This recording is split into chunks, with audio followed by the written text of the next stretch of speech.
नमस्कार, इस बुलेटिन में आपका स्वागत है। मैं हूं आपके साथ रविंद्र सिंह। बढ़ते हैं खबरों में आगे। उत्तराखंड की 5वीं विधानसभा का 4 दिवसीय बजट सत्र अनिश्चितकाल के लिए स्थगित हो गया है। विधानसभा अध्यक्ष रितु खंडूड़ी भूषण ने विपक्ष और पक्ष के सभी सदस्यों को सहयोग के लिए धन्यवाद दिया। उन्होंने कहा कि प्रदेश हित और जनहित के अनेक विषयों पर सदन में दोनों दलों द्वारा गंभीर चिंतन मनन किया गया। 4 दिवसीय बजट सत्र की कार्रवाई 21 घंटे 36 मिनट तक चली। सत्र के दौरान विधानसभा को 603 प्रश्न प्राप्त हुए। वहीं उत्तराखंड प्रतियोगी परीक्षा भर्ती में अनुचित साधनों की रोकथाम और निवारण के उपाय अध्यादेश भी इसको लेकर पारित किया गया। उत्तराखंड में हमारा जो ये सत्र रहा बहुत ही महत्वपूर्ण सत्र था। आप सब जानते हैं यहाँ गवर्नर महामहिम गवर्नर का अभिभाषण था, बजट सेशन था और मुझे खुशी है कि बहुत ही अच्छे तरीके से ये बजट सेशन पास हमने पूरा किया है। मैं सभी को धन्यवाद देना चाहती हूँ, सभी विधायकों को, सभी अफसरान को, सभी कर्मचारियों को। उन्होंने मेहनत से इस सत्र को सफल किया है। सभी को ढेर सारी शुभकामनाएं और बधाई।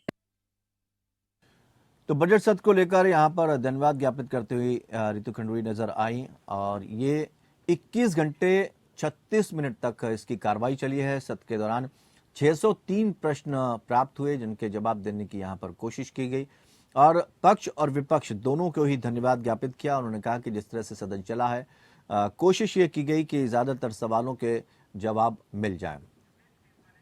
योगेश सेमवाल इस खबर पर हमारे साथ जुड़े हुए हैं।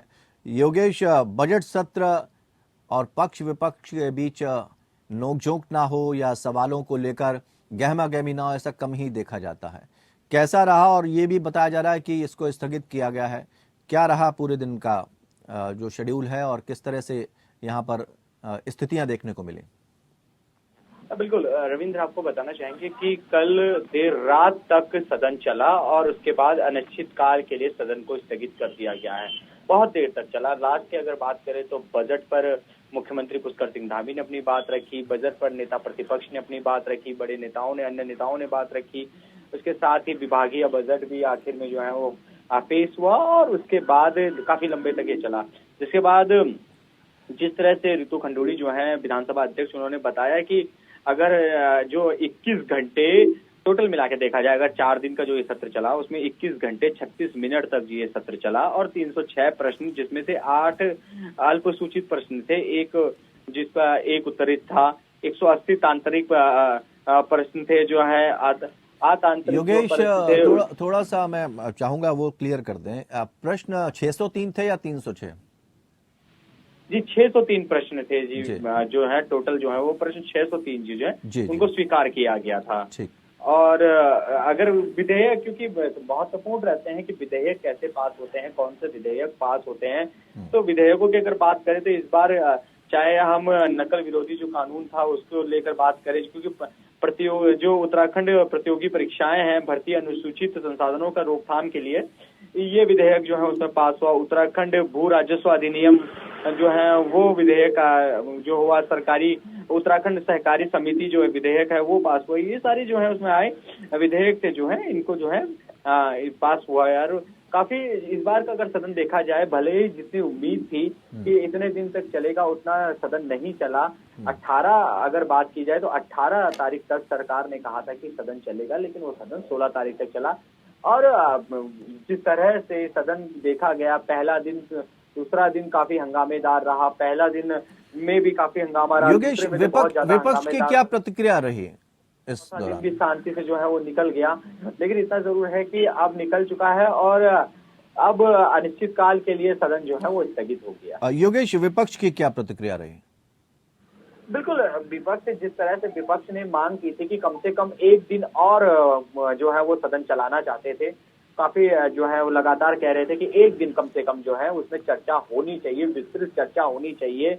अगर देखा जाए बजट पर, बजट को इतना जल्दी, क्योंकि बजट अगर देखा जाए तो बजट परसों पेश हुआ था, कल उसमें थोड़ी सी चर्चा हुई और आखिर में जो है लगभग 2 से 3 घंटे की चर्चा हुई और उसके बाद जो है ज्यादा चर्चा नहीं हुई। तो विपक्ष चाहता था कि बजट पे चर्चा हो और विभागीय बजट पर भी जो है वो चर्चा हो, ये सब चाहता था, लेकिन इतना हुआ नहीं और इसी को लेकर काफी नाराज जो है वो नजर आया विपक्ष। बहुत बहुत शुक्रिया योगेश तमाम जानकारी के लिए। प्रदेश सरकार का बजट सत्र खत्म हो गया, इसे अनिश्चित काल के लिए स्थगित कर दिया गया है। वहीं मुख्यमंत्री पुष्कर सिंह धामी ने कहा है कि यह बजट हर वर्ग के लिए है। इस बजट में सभी के लिए कुछ न कुछ शामिल है। बाबा केदार की कृपा से, भगवान बद्री विशाल की कृपा से, सभी देवी देवताओं की कृपा से, हमारे सभी शहीदों और आंदोलनकारियों ने जो योगदान दिया इस राज्य को बनाने के लिए, इस बार हमने प्रयास किया कि ये जो बजट है, ये बजट सभी वर्गों को कहीं ना कहीं अपने में समावेश करे, कहीं ना कहीं सभी वर्गों का बजट हो। ये स्पेसिफिक बजट इस मायने में है कि इसमें हमने कोशिश की है कि स्वरोजगार बड़ी संख्या में खड़ा हो और हर विभाग अपने अपने स्तर पर मजबूती से अपने पैरों पर खड़े हो और सरकार सारी व्यवस्थाएं करेगी जिससे कि सरकार राज्य का जितना पोटेंशियल है, राज्य के अंदर जिस क्षेत्र में भी जो भी हम राज्य के अंदर चीज़ों को ला सकते हैं, चीज़ों को आगे बढ़ा सकते हैं, उन सभी का प्रयास किया है। विशेषकर से मातृशक्ति भी आ गए, हमारे नौजवान भी आगे आए, उद्यमी भी आगे आए, काश्तकार भी आगे आए और समाज के अंतिम छोर में रहने वाले लोगों के लिए भी इस बजट में प्रावधान है। और अनुसूचित जाति, जनजाति और ऐसे जो वंचित वर्ग के लोग हैं उनके लिए भी बड़ी धनराशि का इस बजट में हमने प्रावधान किया है। आखिरकार देर रात गैरसैंण विधानसभा सत्र अनिश्चितकाल के लिए स्थगित कर दिया गया। वहीं प्रदेश के वित्त मंत्री प्रेमचंद अग्रवाल ने इसे ऐतिहासिक करार दिया।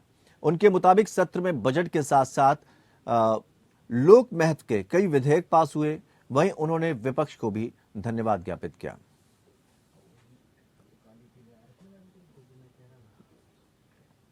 मुख्यमंत्री पुष्कर सिंह धामी ने गैरसैंण विधानसभा में घोषणा की कि उन बेरोजगारों से मुकदमे वापस होंगे जिन्हें प्रतियोगी परीक्षा में शामिल होना है। उन्होंने लाठीचार्ज की घटना को दुर्भाग्यपूर्ण करार दिया। उन्होंने दावा किया कि नकल विरोधी कानून लागू होने के बाद आयोजित एक भी परीक्षा में नकल नहीं हुई। सीएम धामी ने कहा कि विपक्ष कहता है कि हमने कुछ नहीं किया, लेकिन सब कुछ जल्दी जल्दी नहीं हो सकता। सरकार ने नकल विहीन परीक्षा का संकल्प लिया है। नकल के मामले में अब तक 81 लोगों को यानी कि आरोपियों को गिरफ्तार किया जा चुका है। जो भी घटना हुई वो दुर्भाग्यपूर्ण थी और जो भी घटना हुई दुर्भाग्यपूर्ण थी और इसमें कुछ परीक्षाओं में भाग लेने वाले छात्र भी थे जिनके ऊपर मुकदमे दर्ज हुए। तो मैंने आज सदन में कहा कि जो भी बच्चे, जो भी हमारे भाई बहन उस में उनके ऊपर मुकदमे दर्ज हुए हैं और उनको किसी प्रतियोगी परीक्षाओं में आगे भाग लेना है तो उनके सारे मुकदमे हम वापस लेंगे। बागेश्वर में एक महिला समेत 3 बच्चों की संदिग्ध परिस्थितियों में शव मिलने से दहशत फैल गई। शहर के मंडल सेरावाड़ के जोशी गांव घिरौली इलाके से खबर आई कि एक घर में महिला और 3 बच्चों के शव पड़े हैं, जिससे हड़कंप मच गया। कोतवाली पुलिस जांच में जुट गई। वहीं एसडीएम सदर और पुलिस अधिकारी घटनास्थल पर मौजूद रहे। उप जिलाधिकारी ने बताया कि स्थानीय लोगों से सूचना मिली थी कि एक घर के पास काफी ज्यादा बदबू आ रही थी। इसी को देखते हुए कोतवाली पुलिस की टीम के साथ वो वहां पहुंचे और दरवाजा खुला तो अंदर का नजारा देख होश फाख्ता हो गए। प्रत्यक्षदर्शियों को कमरे के अंदर 3 बच्चों और 1 महिला के शव पड़े मिले, जिनमें 2 बच्चियां और 1 बच्चा शामिल था। शवों से काफी बदबू आ रही थी। उन्होंने बताया कि ऐसा लग रहा है कि इनकी मौत करीब 1 हफ्ते पहले हुई है। शवों के पोस्टमार्टम के बाद ही सही जानकारी मिल सकेगी। कोतवाली पुलिस ने शव को कब्जे में लेकर पोस्टमार्टम के लिए जिला अस्पताल भिजवाया। इस वारदात के बाद पूरे इलाके में हड़कंप मचा हुआ है। वहीं बच्चों का पिता फरार बताया जा रहा है। तो महिला और बच्चों के शव मिलने से दहशत फैल गई है। साथ ही लोगों से पूछताछ भी की जा रही है। पुलिस ने मामला दर्ज कर लिया है और कोशिश की जा रही है कि ज्यादा से ज्यादा जानकारी जुटाई जा सके। 3 बच्चों के संदिग्ध परिस्थितियों में शव मिले हैं, 1 महिला भी इसमें शामिल है। हालांकि किस वजह से इनकी मौत हुई है, इनके कारणों का पता पोस्टमार्टम रिपोर्ट आने के बाद ही चल पाएगा। फिलहाल पुलिस ने मामला दर्ज कर लिया है और लोगों से भी पूछताछ कर रही है। मंडल सेरावाड़ के जोशी गांव घिरौली से ये खबर सामने आई है, जहां पर महिला और 3 बच्चों के शव पड़े हैं। दरअसल वहां से जब लोग गुजर रहे थे तो काफी बदबू एक घर से आ रही थी। लोगों ने इसकी सूचना पुलिस को दी। पुलिस ने जब दरवाजा खोला तो यहाँ पर एक महिला और 3 बच्चों के शव बरामद हुए और शव से बताया जा रहा है, जिस तरह से पुलिस का कहना है कि 1 हफ्ते पहले इन लोगों की मौत हुई है।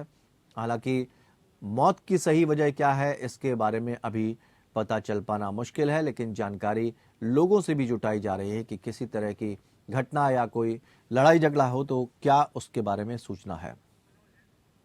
मनोज हमारे सहयोगी इस खबर पर हमारे साथ जुड़े हैं। मनोज, जानना चाहेंगे अपडेट इस खबर पर। क्या अभी तक हत्या के कारणों का पता चल पाया है? और ये भी बताया गया कि जो पिता है वो फरार बताया जा रहा है, उसकी कोई जानकारी हासिल हो पाई है? क्या अपडेट है आपके पास?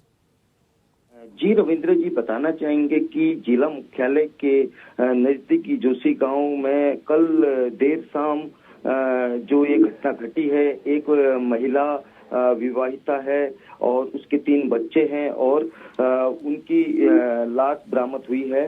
और जब आस पड़ोस के लोगों को सड़े गले की बदबू आने लगी, तब जाके उन्होंने पुलिस को इन्फॉर्म किया कि बताया कि इस जगह पे ऐसा मामला हो रखा है।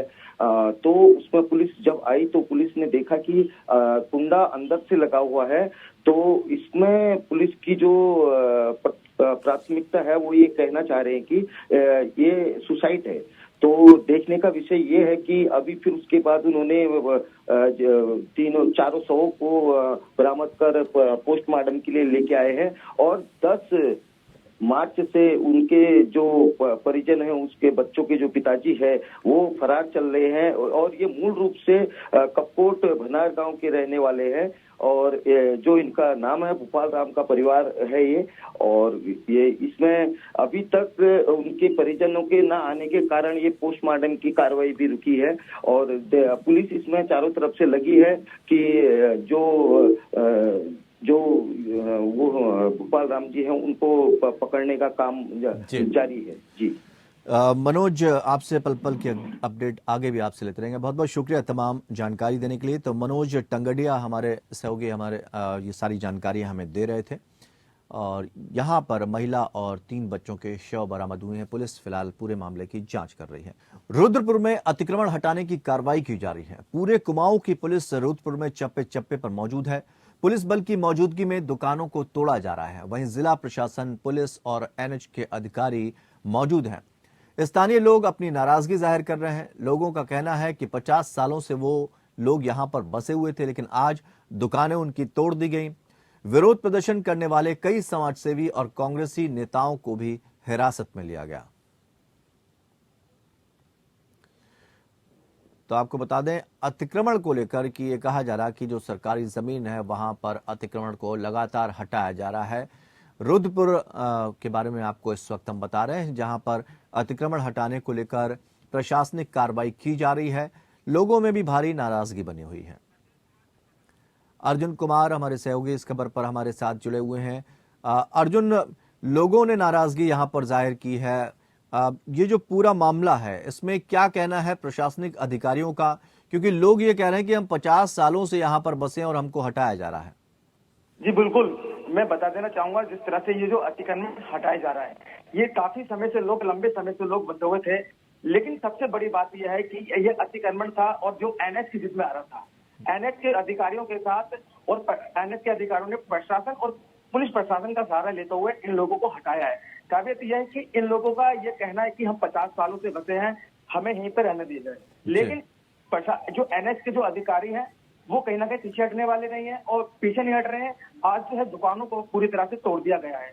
और साथ ही मैं एक चीज बता दूं, G20 को लेकर है रुद्रपुर में जो है तैयारियां जोरों शोरों पर है और लगातार जो है अतिक्रमण हटाने की कार्रवाई चल रही है। बिल्कुल, थोड़ा ये भी हम जानना चाहेंगे कि आप प्रशासन ने इस तरह की कार्रवाई करने से पहले इन लोगों को नोटिस जारी किए थे, और अगर ये कह रहे हैं कि हम 50 वर्षों से हम यहाँ पर अपनी दुकान को खोले हुए हैं, तो उसका इनके पास सबूत भी, जो कागज हैं वो होने चाहिए। अगर कागज दिखाते हैं तो फिर कार्रवाई नहीं होनी चाहिए। इस तरह की भी कुछ बातें सामने आई हैं क्या? बिल्कुल, ऐसा कोई इनके पास जो है कागज उपलब्ध नहीं है, लेकिन जब वहाँ पे पक्की दुकानें अतिक्रमण ही है ये, और साथ ही जो प्रशासन का जो आरोप है उनको साफ तौर पे कहना है कि अतिक्रमण है। इनको हमने नोटिस पहले ही जारी कर दिए गए हैं और काफी लंबे समय से इन लोगों को हटाने की बात चल रही थी, लेकिन अब G20 का सम्मेलन को देखते हुए इनको हटाया जा रहा है। और साथ ही एक चीज आपने कहा कि कागज, तो कागज की अगर बात की जाए, इनके पास बिजली का बिल है, लेकिन अगर जमीन का कागज अगर देखा जाए तो जमीन का कागज इनके पास नहीं है। चलिए, बहुत बहुत शुक्रिया अर्जुन, रुद्रपुर से हमारे साथ हमारे सहयोगी जुड़े। लेकिन एक सवाल ये भी खड़ा होता है कि अगर यहाँ पर बिजली के मीटर लग गए हैं तो फिर वहाँ पर चीज़ अवैध कैसे हो जाती है, और वो कौन लोग हैं, वो कौन अधिकारी हैं जिन्होंने यहाँ पर बिजली के मीटर लगा दिए हैं। इससे मामला और यहाँ पर फंसता जरूर नजर आ रहा है। लेकिन फिलहाल G20 की तैयारियां चल रही हैं और यहाँ से अतिक्रमण को हटाने की लगातार प्रक्रिया जारी है। बढ़ते हैं अगली खबर की तरफ। AJE पेपर लीक मामले में SIT को बड़ी कामयाबी हासिल हुई है। पेपर लीक मामले में फरार 50,000 के इनामी संजय धारीवाल के भाई सुधीर धारीवाल को SIT ने गिरफ्तार कर लिया है। SIT का नेतृत्व कर रही SP क्राइम रेखा यादव ने बताया कि आरोपी सुधीर धारीवाल फरार चल रहे संजय धारीवाल को छुपाने में सहायता करना और प्रश्न पत्र लीक में संलिप्तता पाए जाने पर उसे गिरफ्तार किया गया है। आपको बता दें कि पटवारी और AE और JE पेपर लीक मामले में अब तक 20 से ज्यादा लोगों की गिरफ्तारी हो चुकी है। इसके अलावा पेपर लीक में मुख्य आरोपी 50,000 इनामी संजय धारीवाल और डेविड के लगातार SIT द्वारा दबिश दी जा रही है।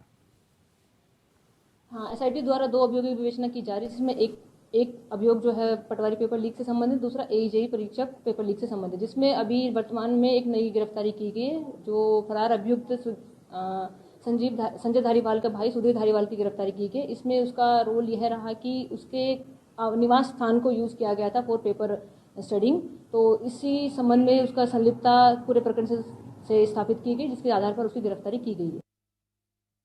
रुपेश वालिया हमारे साथ हमारे सहयोगी इस खबर पर जुड़े हुए हैं। रुपेश, अपडेट जानना चाहेंगे इस खबर पर आपसे, क्योंकि 50,000 का इनामी है ये धारीवाल। इसकी गतिविधियों के बारे में जानना चाहेंगे और पूरा बैकग्राउंड थोड़ा आपसे समझना चाहेंगे। देखिए रविंद्र, AJE पेपर लीक प्रकरण मामले में जो मुख्य आरोपी है ये संजय धारीवाल, ये बीजेपी का लीडर रहा है, बीजेपी का मंडल अध्यक्ष भी रहा है मंगलौर क्षेत्र में। तो AJE पेपर लीक प्रकरण मामले में जब मुख्य आरोपी संजीव चतुर्वेदी और अन्य आरोपी जो थे जिन्हें जब SIT ने गिरफ्तार कर लिया था, तो उन्होंने ही पूरे मामले का पटाक्षेप करते हुए संजय धारीवाल का नाम बताया था। अभी संजय धारीवाल और एक अन्य आरोपी है डेविड, जिन पर दोनों पर 50,000 रुपए का इनाम घोषित है, ये दोनों लगातार फरार चल रहे हैं। तो इसी की तफ्तीश यहाँ पर फिलहाल SIT कर रही है। तो SIT ने तफ्तीश के दौरान ये भी जानकारी दी कि संजय धारीवाल का एक भाई है सुधीर धारीवाल, जिसने करनाल में अपने फ्लैट में जो अभ्यर्थी थे उन लोगों को पेपर रटवाया था, उन्हें पेपर मुहैया भी कराया था। तो उसके बाद सुधीर धारीवाल की SIT ने सुधीर धारीवाल को गिरफ्तार कर दिया है। अब साथ ही साथ जो SIT प्रभारी है रेखा यादव, रुपेश, कहाँ से इसकी गिरफ्तारी हुई, कुछ बात पता चल पाई है, कोई जानकारी मिल पाई है? सॉरी, कहाँ से गिरफ्तारी हुई है इनकी? इन्होंने सुधीर धारीवाल को हिरासत में ले लिया था, करनाल से ही हिरासत में लिया था। तो पूछताछ के बाद जब उसने कई खुलासे किए संजय धारीवाल को, उसने अपने यहाँ रुकवाने की बात भी बताई कि संजय धारीवाल हरिद्वार से फरार होने के बाद करनाल उसके यहाँ पर आ गया था, उसे भी उसने अपने यहाँ पर रुकवाया था। तो जिसके बाद और अन्य कई खुलासे सुधीर धारीवाल ने किए। तो उसके बाद हिरासत में लेने के बाद वहीं हिरासत के बाद ही उसे गिरफ्तार तुरंत वहां पर SIT ने कर लिया है। अब साथ ही साथ जो मुख्य आरोपी हैं संजय धारीवाल और डेविड, उन्हें गिरफ्तार करने के लिए लगातार SIT और जो SIT से जुड़ी जो अन्य लोग हैं, पुलिसकर्मी हैं, वो लगातार दबिश दे रहे हैं। SIT प्रभारी का कहना यही है कि जल्द से जल्द दोनों आरोपियों को गिरफ्तार कर लिया जाए। बहुत बहुत शुक्रिया जी रविंद्र। रुपेश, तमाम जानकारी देने के लिए बहुत बहुत शुक्रिया आपका। भजन सम्राट अनूप जलोटा हल्द्वानी के शीतला देवी मंदिर पहुंचे, जहां उन्होंने शीतला अष्टमी के मौके पर भजनों से ऐसा समा बांधा कि लोग मंत्रमुग्ध हो गए। कार्यक्रम में सैकड़ों की संख्या में भक्त मौजूद रहे। मीडिया से बात करते हुए उन्होंने कहा कि कुमाऊं की वादियां बेहद शांत और सुंदर हैं। राम मंदिर निर्माण पर उन्होंने कहा कि अब लोग देश में ताजमहल की जगह राम मंदिर देखने आएंगे। अनूप जलोटा ने धर्म के नाम पर बांटने वाले और राजनीति करने वालों को नसीहत देते हुए कहा कि ऐसे लोगों पर ध्यान ना दिया जाए, क्योंकि धर्म के नाम पर देश को बांटने वाले खुद ही मिट जाते हैं। आपको बता दें कि काठगोदाम के शीतला माता मंदिर में 2 दिवसीय शीतला अष्टमी का कार्यक्रम का आयोजन किया गया, जिसमें गुरुवार की शाम भजन सम्राट अनूप जलोटा के नाम रही। यही सोच रहा हूँ कि पहले क्यों नहीं आया यहाँ, इतना देर से क्यों आया। शायद माता की यही इच्छा रही होगी, लेकिन अब उनका आदेश हुआ, मैं आ भी गया हूँ। आके उनके सामने भजन सुनाऊंगा और आशीर्वाद प्राप्त करूंगा। बहुत सुंदर रमणीय स्थान है ये। यहाँ देख के तो ये लगता है चारों तरफ जो पहाड़ियां हैं सब कुछ है, बहुत सुंदर स्थान है। राम मंदिर बन रहा है सर, राम मंदिर को लेकर क्या कहेंगे? राम मंदिर बहुत सुंदर बन रहा है और एक ऐसी चीज बन रही है जो ताजमहल के बाद यहाँ लोग कहेंगे भाई ये तो देखा क्यों नहीं है, राम मंदिर क्यों नहीं देखा। ताजमहल तो देखा है, अब लोग राम मंदिर देखने आएंगे विशेष तौर पर सारे संसार से, क्योंकि ऐसा बनाया जा रहा है, ऐसा भव्य है, ऐसा उसका प्रांगण है, ऐसा कॉरिडोर है। अब वहाँ तो फ्लाइट उतरेंगी, सीधे अमेरिका से उतरेंगी अयोध्या और दर्शन करके बस वापस अमेरिका चले जाएंगी। ऐसी ऐसी चार्टर फ्लाइट यहाँ दिन रात आएंगी, देखिएगा क्या भव्यता इसकी होगी। बद्रीनाथ धाम में मास्टर प्लान के तहत चल रहे निर्माण कार्य एक बार फिर से शुरू हो गए। उप जिलाधिकारी ने इसका निरीक्षण किया। द्वितीय फेज के तहत किए जा रहे कार्य के तहत बद्रीनाथ मंदिर के आसपास भवनों का ध्वस्तीकरण का काम किया जा रहा है। पिछले माह भारी बर्फबारी के कारण कुछ समय के लिए इसे बंद कर दिया गया था, लेकिन अब मौसम साफ होने के बाद एक बार फिर से काम शुरू हो गया है। प्रधानमंत्री के ड्रीम प्रोजेक्ट के तहत यहां मास्टर प्लान का कार्य किया जा रहा है।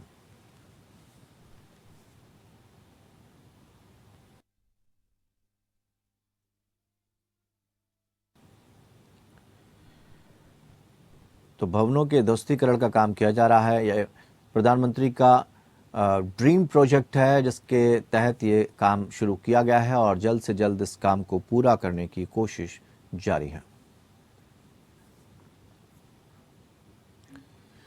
धर्मनगरी हरिद्वार में विश्व प्रसिद्ध तीर्थ स्थल हर की पौड़ी पर रात भारत और नेपाल की साझा संस्कृति की अनोखी झलक देखने को मिली।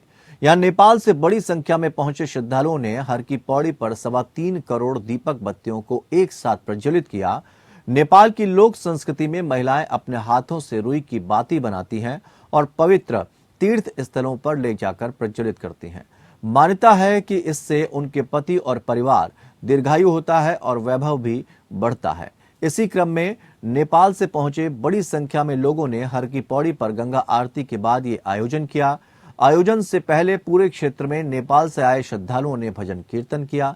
कार्यक्रम में पहुंचे लोगों के मुताबिक भारत और नेपाल की साझा संस्कृति है। दोनों देशों का न केवल धार्मिक बल्कि पारिवारिक रिश्ते भी हैं और इसकी झलक समय समय पर दिखाई भी पड़ती है। इस मौके पर दोनों देशों के राष्ट्रीय ध्वजों को लेकर लोग झूमते नजर आए। नेपाल की जनसंख्या 3 करोड़ है, वहीं हर की पौड़ी पर 3 करोड़ से ज्यादा दीपक बत्तियों को जलाया गया। इस दौरान यहां अद्भुत नजारा देखने को मिला। मसूरी माल रोड के सौंदर्यीकरण के तहत किए जा रहे कार्यों का जिलाधिकारी सोनिका सिंह ने निरीक्षण किया। वहीं उन्होंने अधिकारियों को कार्य में गति लाने के दिशा निर्देश दिए। आपको बता दें कि मसूरी देहरादून विकास प्राधिकरण द्वारा माल रोड के सुधारीकरण का कार्य लोक निर्माण विभाग द्वारा किया जा रहा है, लेकिन काम की गति धीमी होने के कारण स्थानीय लोगों और पर्यटकों को दिक्कतों का सामना करना पड़ रहा है। जिलाधिकारी ने माल रोड का निरीक्षण कर काम में तेजी लाने के निर्देश दिए। पत्रकारों से बातचीत करते हुए डीएम ने कहा कि उन्होंने संबंधित अधिकारियों को तय समय पर काम पूरा करने के लिए कहा है।